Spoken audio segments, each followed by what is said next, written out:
Good morning. Good Monday morning, as a matter of fact. Good bright and early Monday morning. First part of March. Spring has been here, and I hear it's leaving. But it'll be back. It's going to be chilly, I guess, for the next week or two. So we'll have to adjust and adjust. Isn't that what life is like, though? It's just we're kind of constantly adjusting. We adjust to our jobs. We adjust to our schedules. We adjust to making more money, making less money. I don't like that part. When that happens, or we adjust to relationships. We adjust to something that changes in our home. We get a new car. We adjust. I think maybe we just live in a constant state of adjustment, right? And so I don't know if your world is anything like mine, but I'm pretty sure it's pretty close in some ways, right? But just lately, there's just been a lot of stuff happening, right?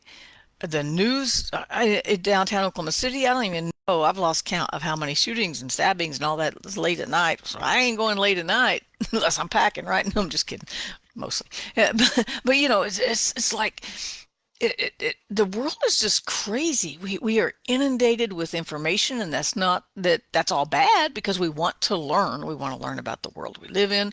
We want to learn about people. We want to learn about, I want to learn more about health type stuff. I'm actually looking at a couple of classes maybe to take myself just for my own self development, right?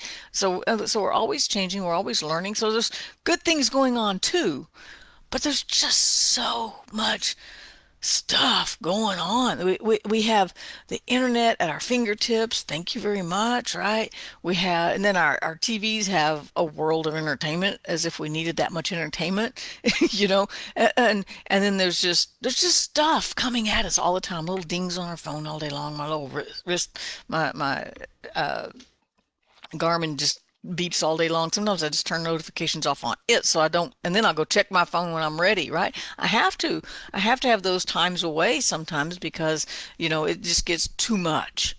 It's so easy for things to just get to be too much because there's so much just stuff in general, And in some ways, I think maybe we should, wouldn't it be nice to go back to where there was no technology, like maybe 60s or 70s, where we had radio at least and a little bit of TV, but it didn't run our lives.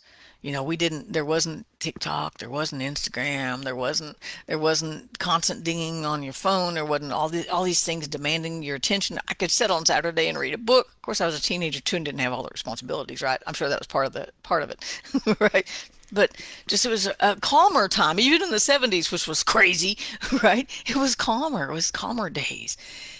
Do you ever just want to go back to some of that? I mean, now look, I can't because I would miss I would miss YouTube.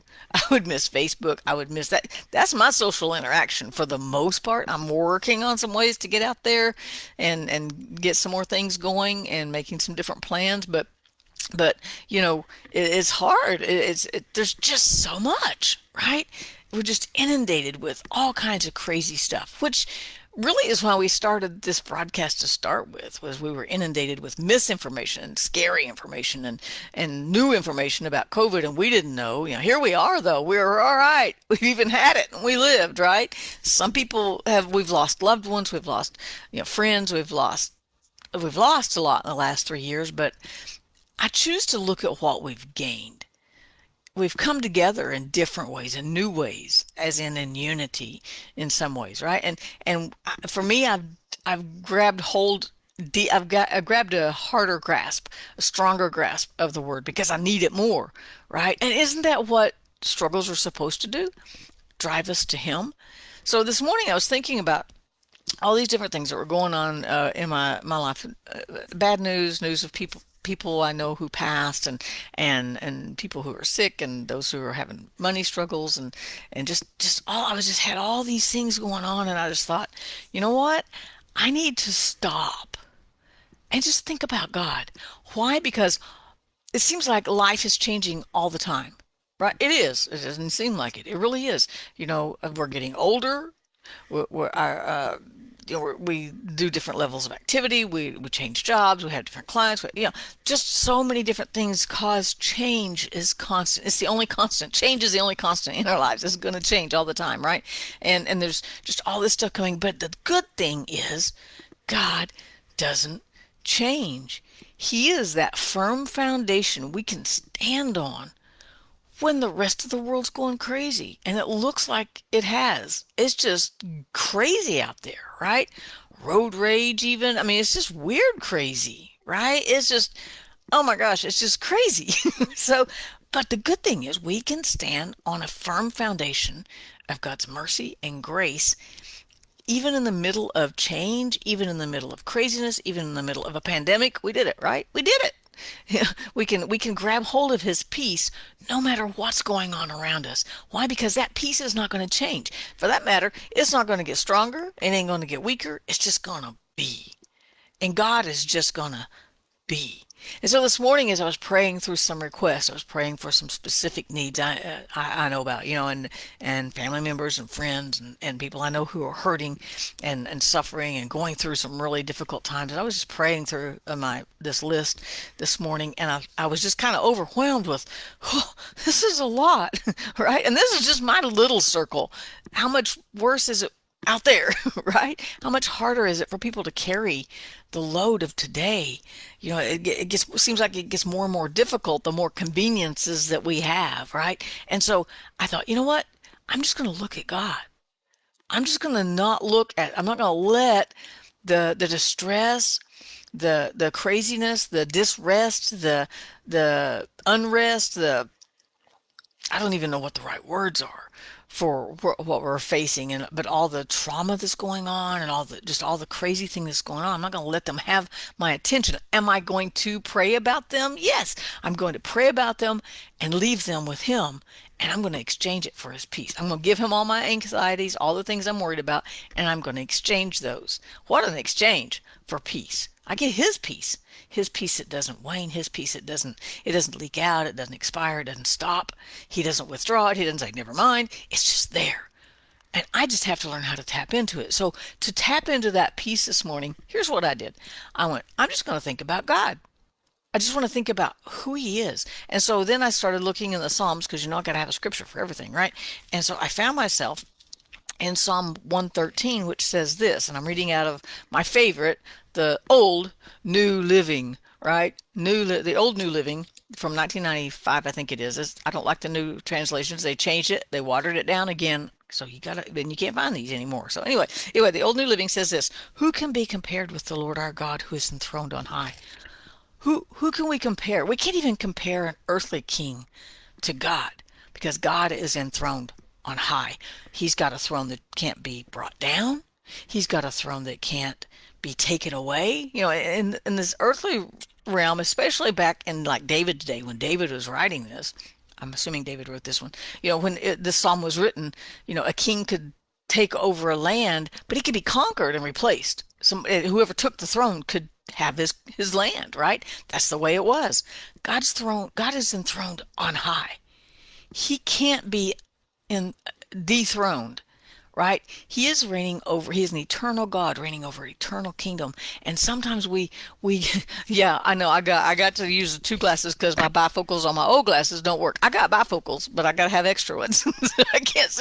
I can see the new King James version, Terry, but I can't see the New Living because it's little, and I like the New Living. And you don't want me to take my glasses off because my eyes look old. anyway, so he's enthroned. But listen to this next verse. That was verse 5. Listen to verse 6. Far below him are the heavens and the earth. He stoops to look. He stops and he stoops. That would mean that he moves intentionally to see us. We can just take peace today knowing that he sees all of this stuff. He's not sitting in heaven going, somebody give me a memo, let me know what's going on down there. Or someone send me the email. I'll look at them later because I'm scheduling my day now, so I'm not overwhelmed. So I'll look at my email. That's what I do. So I'm going to look at my email at 3. So make sure there's a update in my emails this afternoon, so that I can know what's going on down. No, it says he stoops to look. He's high, he's enthroned in the heavens, and yet he stops and stoops and looks at what's going on in your life. He knows. And we've spent a lot of time in Psalm 139 that talks about all of that. I need to go there. I'll read that after I get done here. Okay. And he lifts the poor from the dirt. He lifts the needy from the garbage dump. He sets them among princes, even the princes of his own people. We are joint heirs. I wasn't going to go there, but oh, popped out. We are joint heirs with Christ. Christ is the Prince of Peace. So we are, in a sense, we reign as we are. Actually, he says he made us to be. In Peter, it says he made us to be kings and priests. So he looks at us in our lowly circumstances and sets us on high. He not only sees us, but he lifts us up. Now, here's our problem, okay? Because we're flesh and blood and we don't feel it, we don't see it. He doesn't download a throne into our living room so we can go sit there and go, I'm sitting here with the Prince of Peace. Yeah, what are you doing today? So we can't see it and we can't always feel it, but this says he lifts us up, makes us to sit with kings and priests. He lifts us up and he sets us among princes and the princes of his own people. Right? So he stoops and looks and sees us. And it's not just a, oh yeah, I see that plant sitting there. It's he sees us. He feels us. He knows us. And yet we don't see him doing that, and we can't necessarily feel him doing that. And it's hard for us to get that through our head because we're still seeing all the stuff going on around us. We're still seeing hurting people. We're still seeing wars. We're hearing rumors of war. There's earthquakes and a horrible earthquake in Turkey not too long, and we still see all of these things, and yet God is seeing us. He sees our soul. He sees our feelings. He sees our emotions. He framed us. He made us. He knows we're just dust, right? That he put his life in, and he's still sustaining us. He looks over and he stoops to see, leans forward on the throne just a little bit so he can see a little more deeply in our hearts. He gets us.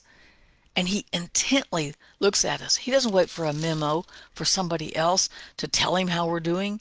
He purposefully and intently looks at us and wants to engage with us. So we have to lift our gaze to look at him. And so today I just encourage you, and I didn't get to all my other scriptures, but I just encourage you to look up from what's going on around you.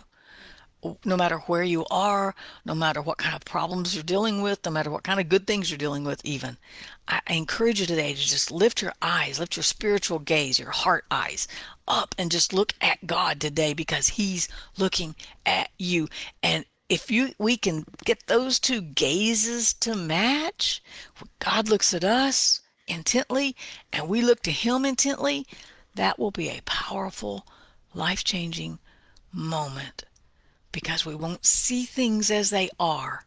We'll see him for who he is, the great and mighty God who reigns over. And I don't want to go over, but in Psalm 111 it says this: everything he does reveals his glory and majesty. His righteousness never fails. That's Psalm 111, just a couple of pages over. It says all he does is just and good, and his commandments are trustworthy.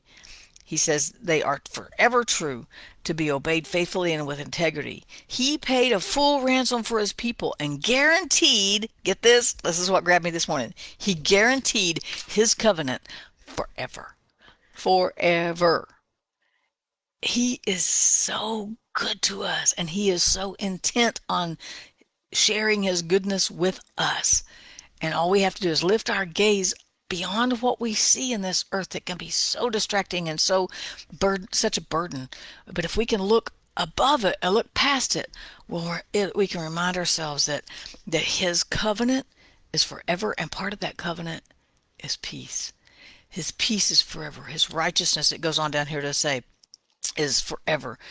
He is a holy God, and he wants to interact with us, but we can't be distracted by what's going on. So just take a moment today and lift your spiritual gaze, not your real eyes, because you ain't gonna see nothing with your little physical eyes, right? But lift your spiritual gaze beyond what is distracting down here, beyond what is hurting you down here, beyond what is troubling you down here. Just look past it and go, you know what? There's a God there who's looking at me, and we have an everlasting covenant because I believe in him and he's trusting me with it, and he's not going to take it back. Today is not the day he's going to change anything in this word right here. We still have his peace, we have his grace, we have his mercy. His righteousness endures forever, and we are righteous because of the sacrifice of Christ. It's a great day to praise God. It's a great day. No matter what you're going through, God did not change. No matter what you're facing, God did not change. So it's a great day to praise a God who is leaning over to look intently at our hearts. So I challenge you today to look back. Have a great day. Peace out. I'll see you tomorrow.